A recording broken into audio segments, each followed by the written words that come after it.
guys, are we live? So is this how it's going to be now?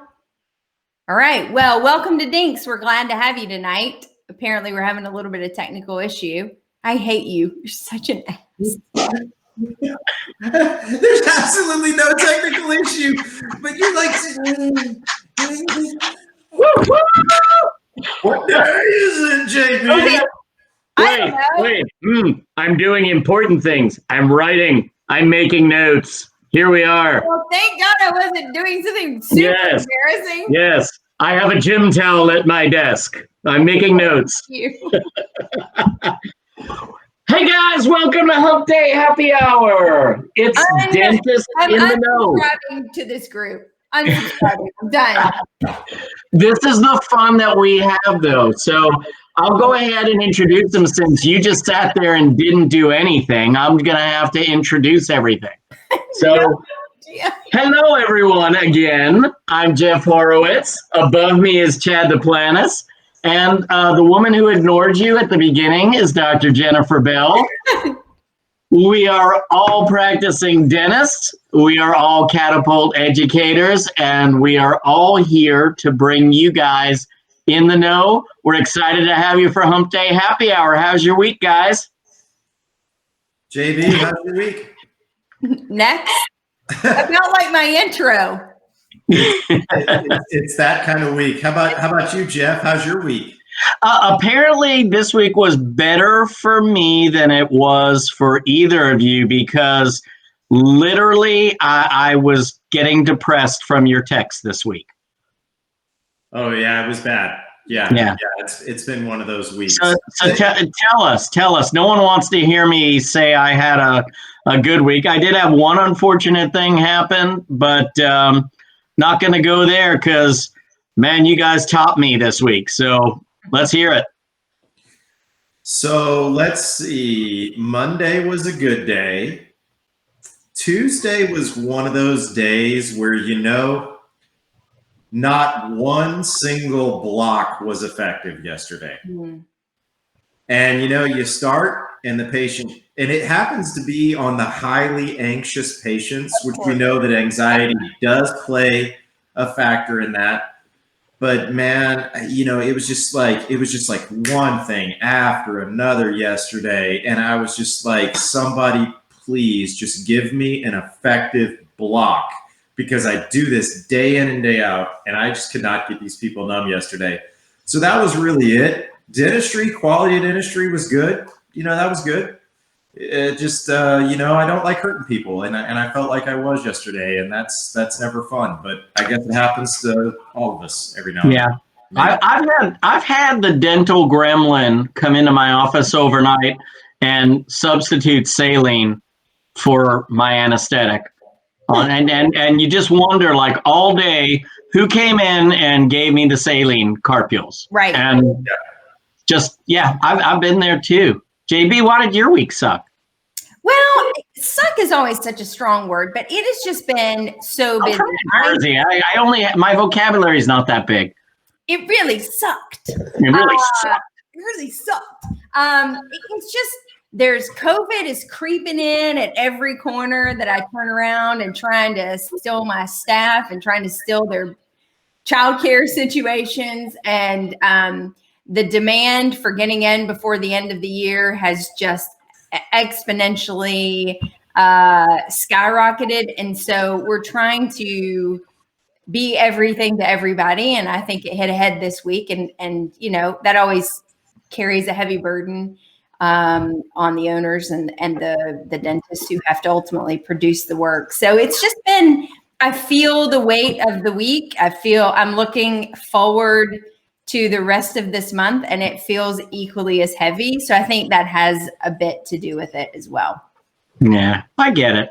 I had something kind of funny happen this week. I had a guy who came in, and, first thing we do during the initial exam is, like most people, is we sit down and go over the medical history. And I see he didn't really write down a lot in the medication area, and unusual for his age category, not impossible, but I said, so I see you're not on any medications. That's amazing. Not taking anything over the counter or nothing prescribed? He goes, no, I'm just pissed off. He goes, basically, if you see it on TV, I'm friggin' on it. He said, watch TV, watch every damn commercial on TV. And if it's on TV, are you serious? It was great. I laughed so hard. I love that so much. Yeah. He's like, why should I write it down? You just got to watch. Well, you know, going back over the years, one of my favorite things that's ever happened in my dental practice is a guy came in and he had lost a crown. First time we had ever seen the guy. So he brought the crown in a pill bottle, but not just any pill bottle, the little blue pill bottle. And the best part was there was no shame when he handed that crown to me. I think he handed it to me label up, and he's like, no, I came out last night. And I was like, sorry about that, fella. Yeah, so you looked at him and said, so you're saying there's a chance? Yeah, pretty much. All right, so I hate to do this, but I'm gonna top you on the crown that came in a separate package. So this is probably my third year in practice, and so 2018 or something like that. No, it was a long time ago, but it's probably my third year in practice. And it was a woman brings in a PFM that had come off, and my assistant brings it back to the lab, and she's about crying. Now, this was, my team was so young when I was young when I started, and my team was like, they were 19, 20, like right out of school too. So I had all these young people, and this girl comes in, and she's really a very, very, very religious, and, not, I'm very careful what I say and things like that. And she comes to me and she's just about crying over this thing. She's like, I don't know what to do. I was like, what do you mean you know what to do? Clean out the crown and let's get it ready. We'll re-cement it. She says, no, you need to come look at it. So I go back to the lab and she goes, what's that? And she points at the crown. And I swear on the dental gods, as the dental gods are my witness here, but on the crown, there is a pubic hair on the crown. Yes. That went south. Yes, that went south. Well, it is what it is. It's a real dental story. I'm not making this up. It's one of those things that has to be shared. So the thoughts, that is literally one of the best dental stories that I have to share. Okay. Use your imagination, people. Is this thing on? Hello. I'm not going to help you. I'm going to keep it just a tad bit cleaner, but that was not dirty. That was reality. Yeah, but Jeff, I don't know, dude. That was deep. All right. Jeff, I'm going to the penalty box. You guys take it. Jeff, that one hit below the belt. He's like puntastic over there. Yeah. This went south. Yeah. I I never have shut the two of you up before. Why did this shut you up? I just got a text from Revere that said TMI. Yeah. It wasn't me. It wasn't my crown. It wasn't anyone anybody knows. I'm going to clean it up just a little bit, okay? So, it's the truth. It's reality.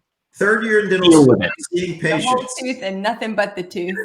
Third year in dental school, you start seeing patients. You remember, I don't know if you guys had this at your school, but you have the patient in, you got to cast a gold crown, and you have to seat it the next day. So most people... What's casting? Yeah, exactly, right? Most people would cast 2 crowns just so they had a backup. So it's dead silent the next day because if you don't seat it by noon, you fail. And granted, we had 4 hours to seat a crown, all right? So about halfway through... That's it? I hear this guy in the hallway going, huh, huh, and I look out, and this guy down the hallway from him, I won't mention any names because for all I know, he's on here. He's got this patient, and he's doing the Heimlich on this guy. And I'm like, what the hell are you doing? And he goes, well, the guy swallowed the crown. And I go, well, the Heimlich is for things that are in the airway, not in the stomach. And he goes, so what do I do? And I said, well, you're going to have to make him vomit or, you know, the other thing. So the guy looks at the patient, and he goes and he comes back with a handful of gloves and a sterilization bag. And he goes, I need you to go home and take a laxative and bring that crown back. And the patient goes, I'm not doing that. And the guy goes, look, man, I'm going to fail. And the guy goes, yeah, you're right. You are going to fail because I'm not going to go dig through it for you. So he failed. I don't know what he's doing these days, but God bless him. But, you know. Well, what an uplifting show for the holidays, guys. Yeah, this is really great. I'm not sure where we. I mean, I'm not even going to begin to tell you some of the things that I've said in my practice that I've had to walk in to my business partner afterwards and say, all of our insurance is fully paid up. Like if we get sued for the crap that just came out of my mouth, we're good, right? Like there's not going to be, like I'll give you this is actually a very PG story and did 100% happen. We had this couple that had been coming to us for a while, really great family. And she had a brain tumor and ended up losing her vision. And so they came to the practice and we took care of them and did some stuff.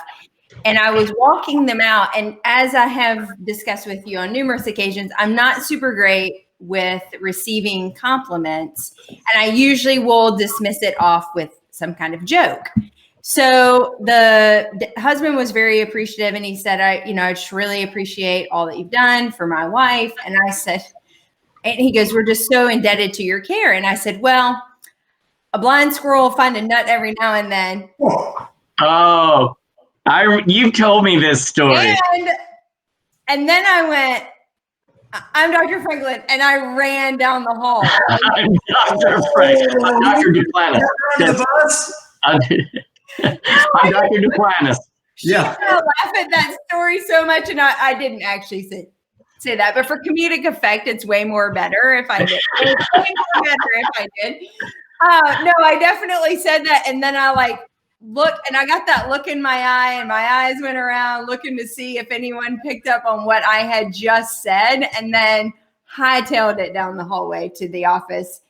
Told her in confession and said, I don't know how that's going to resonate, but I don't feel like it went really well. So. Yeah, not so good. And I don't know if I shared this on DINKS one time. I had, again, very early in my career, it was an older woman in the chair. She was there for an evaluation for new dentures. And so like I always do, I was going to run my finger along the ridge, make sure I didn't feel any big tori or anything. I may have told you this story. So I looked at her, and in the most serious tone, I looked at her and said, now I'm just going to run my tongue alongside your tongue instead of saying my finger. And this woman looked at me like I was crazy, and I didn't even catch it at the time.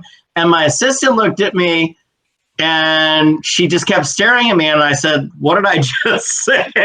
She said, you told her you were going to run your tongue alongside her tongue. I'm like, I meant my finger.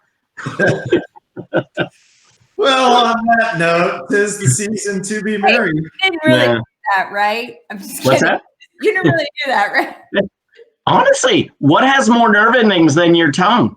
It'd probably be a good technique. All right. Just saying.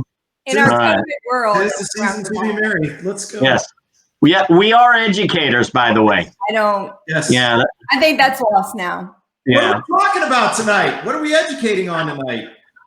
Guys, I don't know if everyone out there saw JB's episode with the AGD where she spoke about PPOs. This was amazing because even with everybody being tired of COVID, like 1,500 people tuned in. 1,500. Where did you get this number. I thought you told me that number. How many?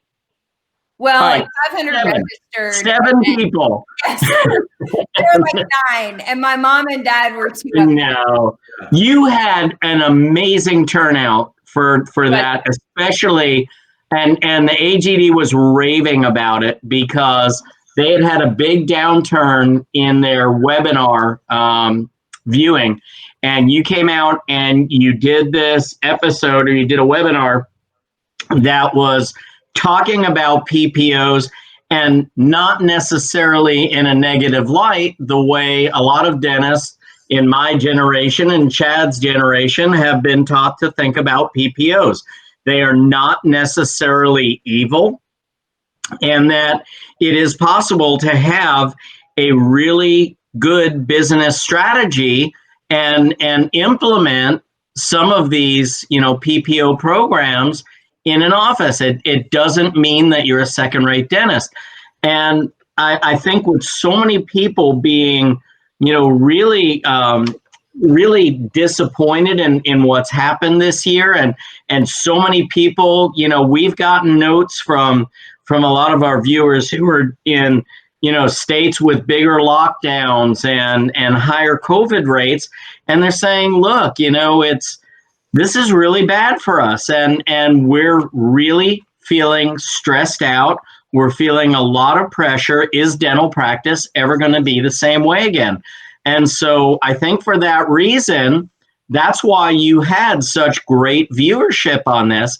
And so the turnout was so good on this deal that we really felt like JB needed to do some kind of a presentation for all of you, because I really think this is a new way to look at dentistry, to not necessarily look at the PPO as, as the villain in dentistry. I've had a practice that's been fee for service, my whole career. Chad, you have. I've always looked at PPOs in a negative light, but I think it's a reality. I think we have to deal with it. And I think there is a great way, as you've shown in your practices, JB, that you can make a great living and still do the kind of dentistry that you want if you have the right business structure. So JB is going to talk about that tonight.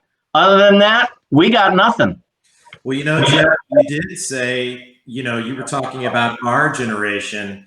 And one of the things that we know about PPOs is people try to put us down. Just because we get around. And that would be talking about my generation. So we all know that I have no idea what we're talking about. No, I do. I'm just not amused. But hey, did you see my personal post from the Who? That was your first concert?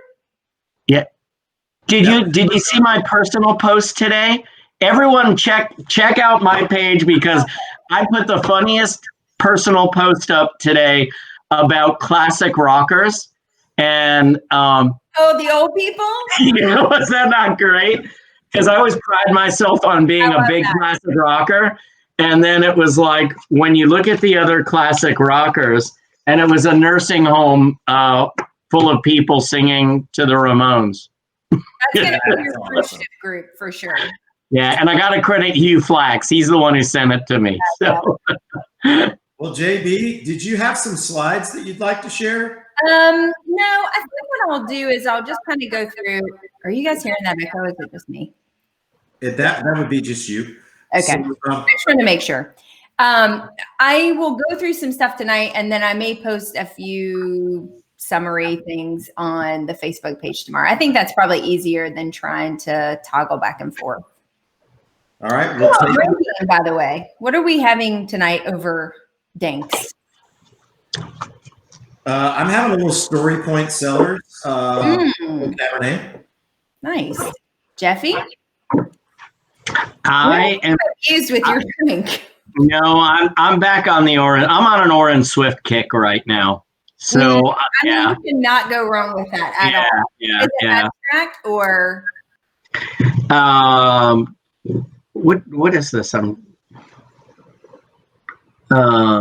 I don't have my reading glasses on. It's this. It begins with an S. Shoot. It's red. No, it's one of my favorites too, and I can't.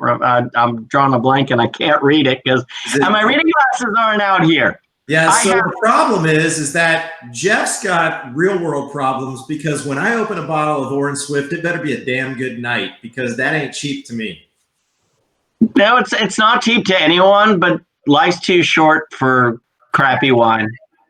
That's very true. What are you drinking, JB? Oh, just a standard Sav. I keep trying. Well, in full disclosure, I spilled an entire glass of red wine 5 minutes before the show, which was a lovely glass of red. So I went back to something that was more in my budget if I'm just going to waste it on the floor. There you go. So there we go. Take it away, young lady. Hey, really quick, one little item in the news. It's pretty simple. There was a big coalition letter that went out today. So for those of you who are watching that are into lobbying or want to contact your senators and reps, there was a big letter that came out today from a coalition of organizations in the dental and medical community. It actually was quite a longer list of organizations that probably many of us are members of. They fall collectively under a group of a 501c6 organization.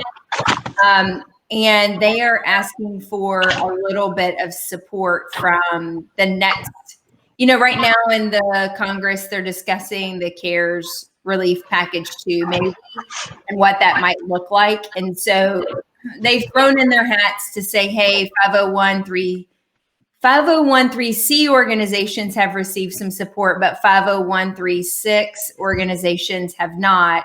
And they're noticing obviously down revenue, and they can't put on events. They can't do educational.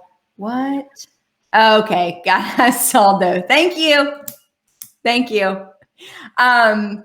they can't, they're, for instance, the AGD and these organizations are losing revenue streams because they can't hold live events. They are seeing a decrease in dues and purchasing power within their membership. So, they've put together a big letter. It was advertised on numerous organizations today for support. So if you happen to be a member of any of those organizations and you want to help maybe get them some relief so that they may be able to weather the COVID storm, so they'll be available to us in 12 months when the tides turn, hopefully, and all of our financial well-beings are more in line with normal, then that's out there if it interests you or something that you want to participate in.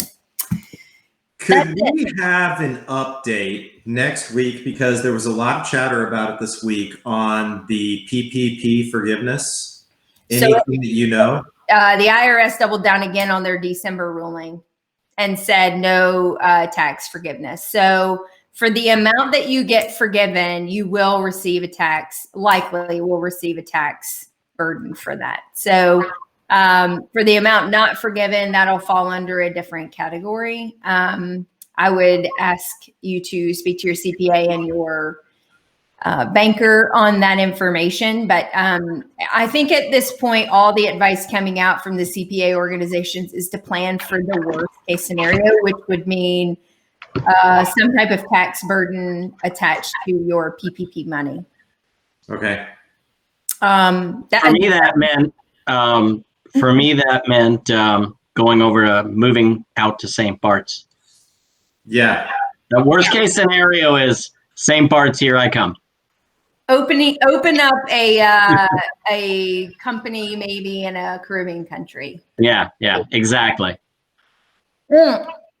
So anyway, that's the latest. So I think they're still hopeful that maybe there'll be something pushed through before the end of the year, maybe before a regime change in January. But it's anybody's guess. There's a lot of headbutting between the elected officials and the IRS. And so they just don't seem to be getting any traction.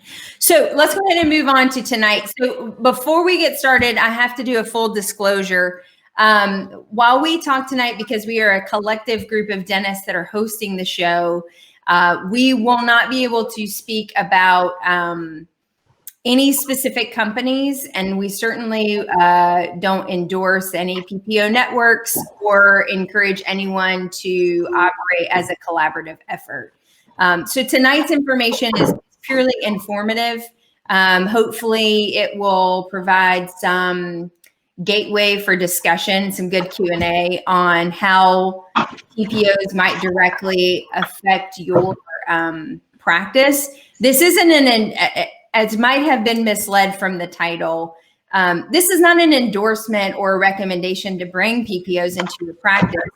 It's really an overview and a look at what it means to have PPOs in your practice and maybe how you can make that as effective as possible. For those of you who don't have PPOs in your practice, what the impact might be, and Jeff, we talked a little bit about this before the program, what the impact might be should you decide to bring on PPOs into a fee-for-service practice. So, that's all we're hoping to do, is have an open dialogue about the different business models that exist for dentists out there and how they all have value within an open marketplace to provide dental services to patients.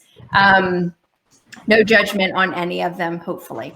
So I want to just review a couple quick super broad terms, just so that we're on the same page.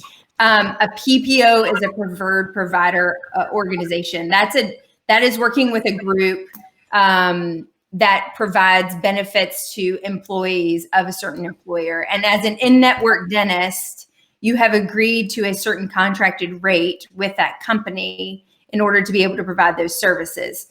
A couple of nuances within that is that you can have a direct contract with that PPO company, which means I call that company and they give me a contracted fee to be able to provide a service to their patient. There are also shared networks out there, which means that I might do direct relationship with one organization or one PPO network, but it ties me into several other PPO networks. And then there are third-party administrators, which you can contact directly, which you can work a contract through them, and they'll bring in multiple PPO networks under that same fee schedule. Obviously, there are benefits and cons with each of those. If you're doing a direct contract, the likelihood is it's going to take longer for you to negotiate better fee schedules, but you'll have that direct relationship with that company. If you're doing a shared agreement where you're working directly with a PPO company, but you but it's going to tie in other networks, the likelihood is you may have to take a lower fee schedule, but it might be more efficient. You might get into networks faster. And then third parties obviously is going to be a very efficient way to get into networks, but you likely will have to take a reduced fee schedule. And it used to be that direct contracts would take precedence over shared contracts. But that sense has changed, that now you really have to know the nuances of shared agreements versus direct contracts, because sometimes those shared contracts will supersede. So for instance, let's say you have a direct contract, Jeff, with insurance company X, and then you decide you want to add more networks. So you go to another group and you want to do a contract with them. But unbeknownst to you, they're in a shared group. And that shared group might happen to already include a company that you already had a contract with. There are instances now where that shared agreement and that fee schedule you agree to would supersede your direct contract. That's not always the case, but those are the nuances when you're looking at these various complicated contracts.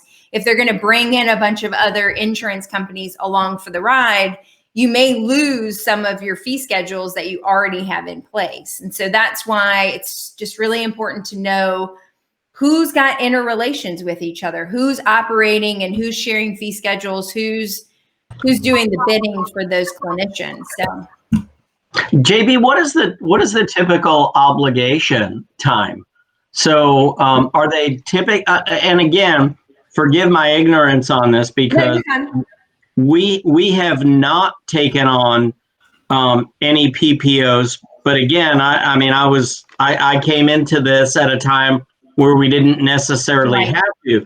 But I'm getting ready to bring on a new associate in my satellite practice. And actually, one of my associates, as we were building the satellite practice, said, I think we should dip our feet in this pool just to get a little bit more patient flow as we build the satellite practice. And so, as someone who has a lot of business experience, but not necessarily any PPO experience, what is the obligation? So we say, okay, we'll try this. Are the contracts 1 year, 2 years, 3 years? How does that work? Typically, it's a 3-year contract, but there's always an exit clause. And so you just need to look at what those exit clauses are in order to be able to get out of them. But that means that there's no negotiation room on those fee schedules for 3 years, usually.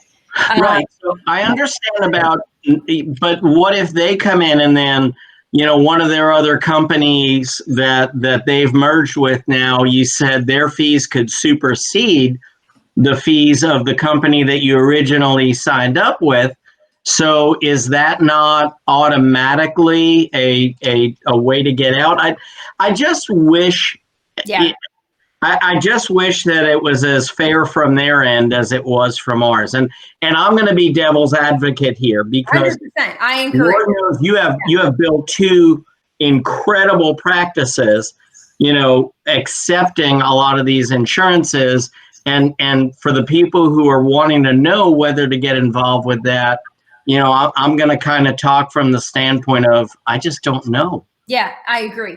And I think you have to, because this is not an endorsement of PPOs. And no, I know it isn't. If you were to ask, I think given anybody their choice, they would choose a fee-for-service practice over a PPO. That's just not, unfortunately, what everybody has the privilege to be able to do. And I think in today's business environment and with school debt and financial obligations that happen immediately upon graduation, we can't ignore what that marketplace has to be now for clinicians to be able to have revenue streams that are coming in pretty quick. And you've proven that there is a business strategy that makes this work very well for people who really feel that this has to be a part of what they do.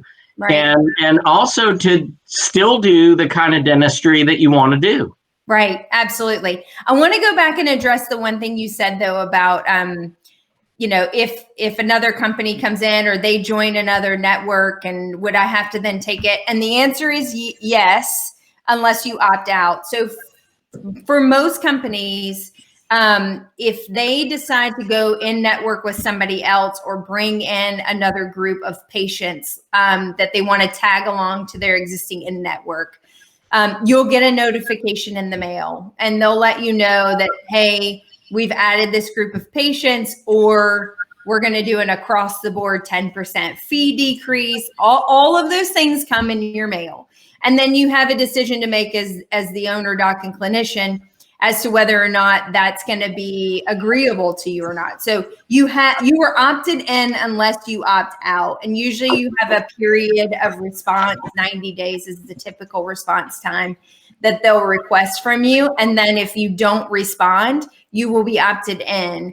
Again, there's exit clauses in all of these contracts. So, I have participated in the process of dropping networks as we've grown over time. And we'll talk a little bit about what that looks like, but you're not bound in forever, and you have the opportunity to make strategic moves along the way that best benefit your patients and your practice. And so you just have to be aware and unfortunately, you're required to stay very engaged in that part of your practice. Yeah. I think Chad raised his hand.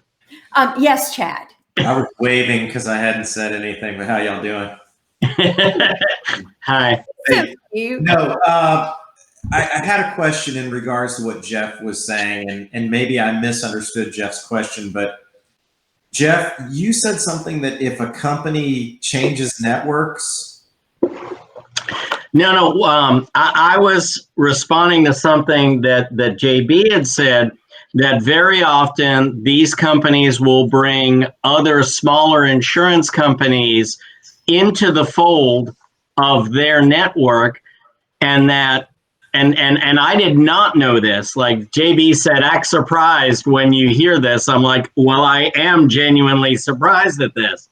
So if another company comes in to the fold of that network, then it is possible for them to say that this new company's fee structure supersedes the fees that you had previously agreed to. And so I think that was your point about this is not something that, set it and forget it. I mean, it's not one of those deals. It's that if you're going to go down this road, and if you're going to build a business structure that revolves around this, you really have to have somebody that is very hands-on with it. That's correct. And you have to check in routinely, and we'll talk about how often that should happen. But I would typically say at least once a year. I'm going to go through 4 sets of numbers you really need to be watching on an annual basis. And those 4 clusters of numbers are going to dictate future decisions that you make about in-network status. Do I bring companies in? Do I take companies out? What's the impact on my business model? Because if you know those numbers, then you are better informed to sort of manage decisions throughout the year if those things should happen. I mean, I've definitely been in contract with a company before that just did an across-the-board cut. And, we've seen that even though they didn't join any new network, they just decided to decrease their fee reimbursement by X%, even though we had a contracted rate. And that has happened in the Northwest and in several states where there happens to be larger players and they have more of the market share, that they have experienced those types of cuts. And unfortunately, those in-network doctors have very little response mechanism to that, except to either opt in or opt out of that. But there is always that opt in, opt out period. Correct. Okay. Yes. Yeah. Chad. Thanks, Jeff, because there was a part 2 to that question, but I think it's equally important. Well, I mean, I kind of got cut off by Jeff, but I'm not holding a grudge, but I'm just mentioning. Right. Don't make me come there and take your bookcase again. One of the things that I think about when you keep referring to companies is that we are literally right across the street from Burlington Northern Santa Fe's headquarters. And if I were in network with the insurance company that they have for their employees, I would want to make sure that I monitor not only the insurance company, but the company for when they switch insurance networks too. Right. So I think it's really important for in-network providers to know who your people come from and to keep a good gauge on what they're doing from a year-to-year basis, because some companies jump ship every single year, and that leaves you in a pickle, and you could lose a whole boatload of patients because the insurance company is usually done to save money. And when that happens, that could really affect your bottom line if you don't pay attention to that. Absolutely. And it seems like government entities are more susceptible to the flip than private entities, but that's just been my very anecdotal observation. All right, so let's talk numbers really quick because I definitely want to get to that.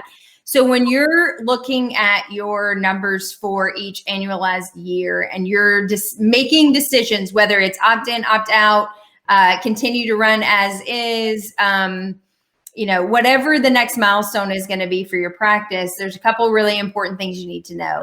One is, what are the top codes that are accounting for 90% of your production?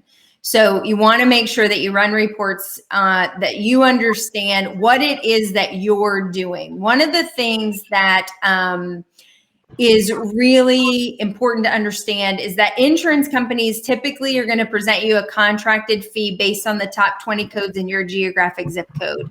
So let's just say you are a clinician that does a ton of endo or a ton of oral surgery or it's a ton of prosthetic work or whatever it happens to be.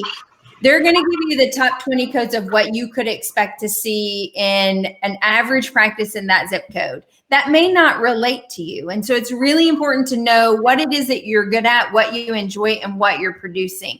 And for young docs that don't know that yet, look to see the top 20 codes are a pretty good gauge of what they usually cover. Your preventative services, simple restorations, crown, usually simple extractions, that kind of thing. Maybe your residency, maybe what you enjoyed in dental school, maybe what you've done in a DSO or group practice over the first couple of years will give you some gauge as to the type of procedures that you enjoy. But it's just important to understand what that 90% makes up for you, because it does no good to negotiate fees on services that you either don't provide on a routine basis or don't do well and you don't enjoy them. So who cares? If you don't do endo, who cares what they pay on a single canal tooth if you're never going to do endo anyway? So then you can hone in your negotiation should you decide you want to go that route on the codes that make the most sense for you. I love that. I think that that's such an important number for people to know. Whether you're in a PPO or not, you need to know what you're doing. If you don't like doing that procedure and you want to go get CE so you're not doing as much of that procedure, then fine. But if that's what you're doing, right, that's what you need to know how much you're making every time you do it. That's exactly right. So I love that. If you're a fee-for-service practice and you're trying to decide, do I want to take a network or not? You've got to know what you're doing 90% of the time so that you can say, I mean, let's just be honest. You know, if you're in a fee-for-service practice and you're debating whether or not you want to bring in a network, and maybe you've got a whole suite of services that you're not currently doing, maybe that's how you look at diversifying your practice as opposed to bringing in a network. And so I'll talk a little bit about that in a minute, but you know, there are other ways to drive revenue and production into your practice other than using PPO services for marketing your services. So, you know, there is a way to increase production. It doesn't just have to be by driving production through marketing through your PPO networks. So we'll talk about that in a second. The next number that's really important for you to know is what your current fee schedule is and what your current fee schedule is for those various networks. So you can compare that 90% to those different fee schedules that you're currently operating in. And you need to know what your current fee schedule is for your procedures. And if you haven't done a fee increase in a while, it might be time to think about that. But, you know, let's look at what 90% of production is and where is that what does that money equal in your practice? The next thing you're going to look at is how much of that production is attributed to individual insurance companies and your fee-for-service practice. Even if you are a practice that currently is not in network, you need to understand how many of those patients in your practice are insured, because you're not taking that write-off currently. And when you bring in that company, you will immediately take the write-off. And so you need to know, okay, well, if I'm going to bring in company X, but I currently see 30% of my patients come from company X. And so immediately upon signing the dotted line on that company, I'm going to take a 20 to 30% decrease on production before I brought in one new patient. Then you better be very heavily in the camp of it's going to market enough people to offset that immediate loss. And so those are for my fee-for-service girls and guys out there that are currently operating, who need to understand what the direct impact is going to be from day one. And then are you going to be able to drive enough new patients coming in to offset that immediate loss? So it's got to drive volume. I mean, that is the PPO game, right? You have to be enough volume. Yeah. And I got to ask this. So it's got to drive volume, but do you not have to ask yourself, can you handle the volume? Okay. So are you prepared to handle the volume? I mean, we have a number for you. So, okay. So that's a valid question. You guys are all over my PowerPoint. Okay. So that's I haven't seen your PowerPoint. I know, but that is a valid point, because the reason that you're having this conversation, let's just say to your point, can I tolerate that volume, is because you're trying to decide how to put butts in seats, because either you have a production problem, you're trying to bring in an associate or a partner that you need to fill their chair. You've got empty chair time, essentially, is what's happening. And so you're trying to figure out if you can offset, bring in additional patient volume. So if you don't have empty chair time and you're meeting your needs for your practice and the production is where you want it to be, this is a no-brainer for you, right? But if you're looking at your production model and saying, I can't squeeze my overhead anywhere else, I need to be able to provide enough for my family. I need to have at least a decent earning. I need to have at least an earned livable wage. I need butts and chairs. I've got too much empty chair time and I'm not doing enough procedures. Then that's unfortunately when you're going to have to start looking at, considering PPO networks. But to your point, you have to be prepared for the fact that the immediate price cut happens first and the new patient drive happens second. And so, a good school of thought is to maybe look at those networks that you don't have as much current participation in. Maybe you aren't picking up, like, let's say what Chad said, the big company across the street has insurance company X and you've never been able to crack that egg. You've never been able to get those patients to come into your practice because you're not in network. So for you, the penetration of that particular company is very minimal. And so bringing on that insurance company has huge ROI for you because you're not going to have to take an immediate pay cut on a bunch of other patients in order to bring that company in because you didn't have that many to start with, versus maybe one that you already see 30 or 40% patient population is already tagged to that insurance company. You're going to have to take that pay cut immediately. And so as part of the presentation, we talked about, okay, well, let's just say you can attribute $200,000 to insurance company X or $250,000. And in order to bring in that PPO network, you're going to take a $50,000 pay cut because it's 20% off the top. Okay. Would you take that $50,000 and spend it on marketing or invest it in a new suite of service that you could provide to your patient? Because if you would spend that $50,000 on marketing, then this might be a good opportunity for you. If you would say, I would never spend $50,000 on marketing to my practice, that's exactly what you're paying for when you decide to go and network with a PPO company. And so you really need to make sure that allocation and that fee reduction has value to you and is going to put butts in seats and give you opportunities to treat and take care of patients, and hopefully help drive maybe some new revitalization of production in your practice. All right. So, and again, just to play devil's advocate, if I have one practice that, even though I'm disappointed that I haven't been able to crack that egg, Chad, are you making funny faces? He is. Why? He's just funny. You got busted is what happened. That's what happened. You're in the third row. You got busted. That's exactly right. Yeah, you got busted. You got busted talking to your lab buddy. That's what happened.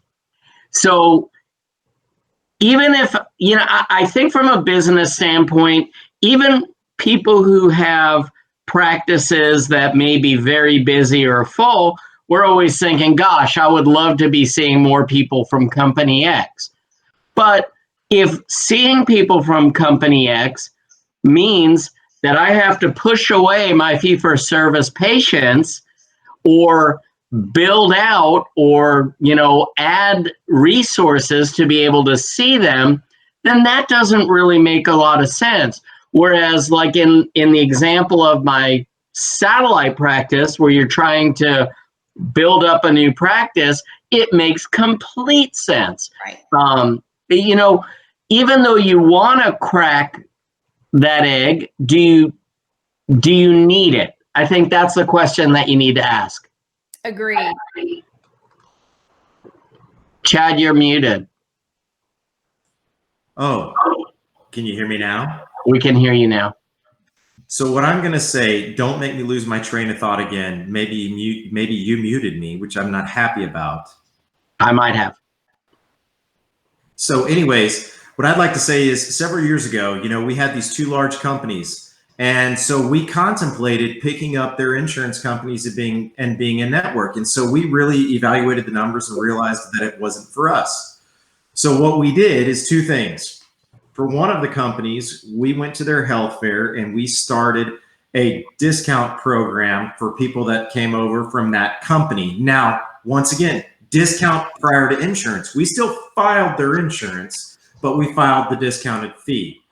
That brought over a lot of patients from that particular company. The other company, what we did, because they didn't have a health fair, but we started our program with them that, we would offer an in-house quote unquote discount plan for their employees. And a lot of their employees have gone to our in-house discount plan versus their insurance. And we also found out that our plan was pretty much in line with what they were paying on our fee-for-service fees.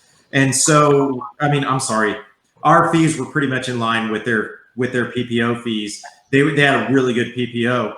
And so for the people that didn't participate, we offered them our in-house savings plan, and that worked as well too. So there's other ways around this if it doesn't work for your particular practice. But I always say it's okay to be PPO. It's totally okay. It doesn't mean that you're cheapening your quality of service by any means whatsoever. And it's also okay when you figure out that the math is right for you to get off of the PPOs. Correct. So I think I'm going to go back to the numbers one more time, just to make a cohesive overview of what you need to know. Lastly, you really need to know how many patients in your practice currently are attributed to each of those companies. So you need to know production values, but you also need to know what that quantity is associated. And when you can take all of those different numbers and really extrapolate it over, help get a CPA or an accountant if you're not comfortable with Excel spreadsheets, or quite frankly, now our sixth graders are probably better at it than we are. But have them look at that data over a cross section. And then, if you're seriously contemplating what the next step might be for your practice, whether you want to bring in networks or you don't, maybe you want to leave, maybe, we definitely have to talk about that before, about transitioning, but maybe you're at a crossroads, whether you're about to sell your practice, et cetera. Understanding that composition of your practice will really give you a pretty good overview of where you're currently sitting. And then you can decide if this is something that you want to take on as an in-house project. So maybe you want to start reaching out to different networks and considering whether or not you want to bring them in. You know what you need to talk about with those individual companies. Maybe you want to hire a company, and there are quite a few out there. And if you DM me, I'll give you some names. But they're out there to help you negotiate those contracts or help you understand the inner workings of the different networks, because it's really complicated and people spend their entire careers understanding and working through these various relationships. We're supposed to do, composites rounds during the day. So, sometimes it's okay to rely on the help of those various companies out there to do that. One of the things that Jeff and I talked about before the show that I think is a great closing point to prove to you the impact of what PPO means to your practice. And, I could spend a whole nother time, to Chad's point, about, so yes, I am a black sheep. I take PPOs in my practice, and we have built a couple of practices on that business model. But for us, it's about optimizing delegated skills with our high-end professional assistants and hygienists. It's about meeting the needs of the patients. It's about running efficiently and on time. And it's actually a lot about investing in technologies that make our practice efficient and able to optimize our productivity in a very predictable way. And so that allows us to continue to take those fee reductions on our patients.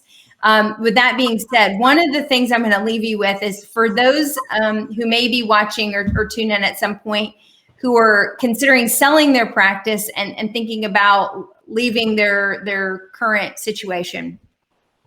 If you happen to be a dentist that maybe takes a network or 2 networks, or maybe 10, it's really important for you to know whether or not you're in some type of legacy fee schedule or higher end fee schedule, because the value of your practice is kind of placed on that fee schedule. When your associate comes in, or when a new doc wants to come and buy your practice, they may not be able to get that same fee schedule that you've currently enjoyed over the last 20 or 30 years. So then your value of your practice is different than what you think it's going to be. So that should give you pause for thought for those of us, or those of you who are existing fee-for-service practices out there, on whether or not you're going to bring in PPO networks towards the latter end of your practice. Or if you've been in a network for a really long time, it's going to change.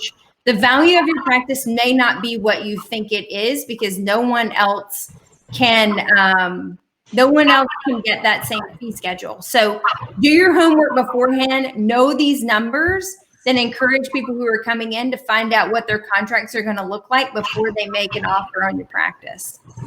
That is such great information, JB. And God, I could listen to this. I mean, I've got a page of notes here. That's high praise. Well, it is. I mean, the thing is that everything you talked about, you know, I said to you before the show today that it's one thing to have KPIs, you know, key practice indicators, numbers that you need to know. But the things that you talked about are so important. And where I thought they weren't KPIs before, these are KPIs as well. Every practitioner, whether they're PPO or not, should know each of those 4 numbers that you ask them to know. I think that's just good business. So I want to say that. I've got one question for Chad, and I want Chad to close it out after that. Okay. Chad, do they have funnel cakes at a health fair? It really depends, Jeff. There are gluten-free funnel cakes today that are made with pure hemp oil that is fat-free. I don't know. I don't go. You said you went to a health fair. I wanted to know if there are funnel cakes. That's all. I said my team went to a health fair. Oh, okay. No, I sent someone who's a hell of a lot smarter than me. What's a fair if there's no funnel cakes? That's all I'm saying. All right, I'm tossing it to you. Close us out, Chad. Okay, I have a final thought for JB, and then I have one other thing to say. But JB, I want to ask you this, because if anybody knows how to do this, that girl right there does, okay? So at the end of a lecture, it's inevitable that I'm going to get this question, I'm sure Jeff does too, where somebody says, you talked about a lot of great things, but the biggest difference I get that. You usually don't, Chad. You and me is that you're fee for service and I'm an in-network dentist. And JB, I'm going to tell you, I know how you do dentistry because I've heard you lecture, I've heard you talk, and I know what you do in your practice. What would your answer be for that person? Because I'll be honest with you, I hate that question because it makes me feel about this big at that point in time. And I know I shouldn't, but it really makes me feel that big. And agree. So your question is how to respond to the fact that you're a fee for service and they're an in-network. Right, because I never want to sell somebody short, but I think in asking that question, they just sold themselves short. Yeah, I mean, you know, we're a PPO practice with COIS graduates. We've done, you know, we use a tremendous amount of technology to make our practice work with us and for us. And so I don't think a PPO I think that there is a stigma to PPO practices and fee for service. And that would be how I would address that back to them and say, a fee for service practice and a PPO practice is no different, because the bottom lines probably aren't tremendously different. It's often just means more patient interactions in a PPO practice versus a fee for service practice. It's really about quality of dentistry. And I would say too, it's about finding those products and skill sets that replicate over and over. As John Coyce has always said, and I know I talk about him all the time, but there are just some key fundamental things that he says, but in always in your practice saves you so much time and money. you know, like, well, I use this bond in this particular situation when the moon is full and when the sun is rising in the east, but I use this bond in this particular situation and in a PPO practice, if I can get things consolidated down to an always, and not necessarily a bonding agent, but you don't need to think about this. This is an always. Just you do it this way each and every time. It's a replicated procedure point, and they've got sheets and they use timers, and it is down to a science about how they do it, because to error gets us completely off schedule, and then we can't meet those efficiency goals that we need to. So I think there's opportunity within what you're doing to highlight those things within your practice that differentiate you. But I have felt that feeling that your attendee has felt, where I've been in a lecture and felt like it was difficult to relate some of the information to how I'm doing things, because it does operate on a different model. I think that I always tell people that you need to practice dentistry based upon your heart and what you know. Yep. And you both have heard me say this, but it's just like the incorporation of technology that I talk about. Everything that you do in your practice needs to be systematic, methodical, and understood. And if it's not, it's never going to work. Yep. It's never going to work. And if you do that in a PPO practice, that's where you can really start to optimize your overhead, you know? And speaking of networks, just remember a really inexpensive way to start building your network and bring patients into your practice. And this is kind of a shameless plug, but Eric Rindler's done an amazing thing with Schedule Widget. It helps you build your practice. If somebody's out there struggling and wants to build their practice, it's a really inexpensive way without reducing your fees. This is something, it's funny that you bring this up, because this is something that I think everyone always, when they hear, look, it's free, you can sign up for free, I think that's something that people question. They're like, well, why would they give it away for free? I'm telling you, this is the biggest no-brainer you will ever do, and they will not be having this for free after the first of the year, and it's a no-brainer. You're going to get new patients from it if you just sign up for it. There is no obligation to this thing, and if you do it before the end of the year, and again, we are not getting paid by anybody for anything at this point. I mean, there may be a day where that happens, but we do not get paid for anything on DINKS right now. And this is something that all three of us have implemented and have seen the rewards from. So please go out and do it. It's free, and it is so much more in value than what you're getting it for. Right, and I'll post that link again in the comments. With that, I want to tell JB, as always, you amaze us. Great job. So thank you, and I hope everybody has a great week. Next week is the week of another week of DINKSgiving. This is going to be so great. I'm so excited about DINKSgiving. Even though I wasn't at the first one, I love DINKSgiving. Next week is a very great week of dental charity and charity in general. So everybody, see what's going on in our wonderful communities. We have 3 really special guests next week. I'm super excited, and we'll see you next week. Love it. Night, guys. Night. Yeah. Good night, everybody. See y'all later.